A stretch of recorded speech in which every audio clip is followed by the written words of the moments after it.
So let's get into the newness. First, we're going to start with Drunk Elephant. They have a new hand cream. The Drunk Elephant body products are pretty mid, but they are well formulated, mildly fragrant. Some of them had a sort of marzipan fragrance. There was no tester at the store, so I wasn't able to experience it. Further to that, they've come out with a new cleanser, which I suspect, understanding the ethos behind the Marula products, a moisturizing / mild foaming product. These look like some really useful items for the cold weather. Next is Sol de Janeiro. I always feel like Sol de Janeiro is like an elevated Bed Bath & Beyond, that store in the mall, the one. I did have the pleasure of once trying the body cream that comes in the red package. I was absolutely blown away by how good the texture of their body cream is. I think what they do is they have their standard formulations and then they switch out the fragrances and maybe add different ingredients according to the different franchises. But this body cream that came in the red jar is one of the best textures I've ever experienced. Very weighty, absorbed very quickly, and felt very, very comfortable. On the flip side of that, the fragrances are absolutely nauseating. They're very clearly gendered, right? So I'm not the target demo. So they've come out with a new suite of products or a new franchise that's called Delícia. This collection, you have a shower oil. This feels like it's going to be more of a moisturizing collection compared to some of their others.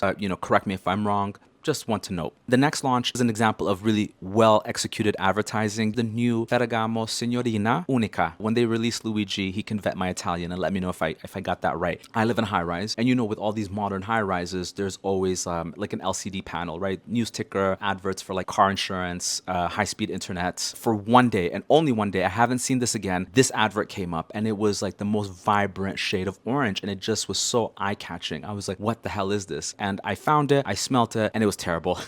It wasn't terrible, but it just wasn't my taste. It's a very coconutty, vanilla, tropical fragrance. Some of you might be going on holiday to warm weather destinations. This feels like the sort of fragrance that you do want to take with you to the beach. The last new launch is from Darphin. So they've come out with a Intral lotion. I'm always keeping an eye out on this brand to see how much longer before they go out of business in North America. One of the videos that brings the most people here is my rundown of Darphin. Outside of whole through when Darphin was really niche just before the ELC takeover, they had a presence in some of these Korean beauty shops, the sort of places that sold IOP and History of Woo. If you've ever been to like uptown Toronto, Darphin definitely had a following in East Asia, particularly in Korea. This kind of complements what they're doing at Intral, right? So you have your cleanser, your toner, your essence, your serum, your milky lotion, and then you have your creams and your UV. So it's a very East Asian sort of approach to the skincare. This is an interesting launch, just one to look out for. So in no particular order, I'm just going to run down some of the best products that I've tried this year.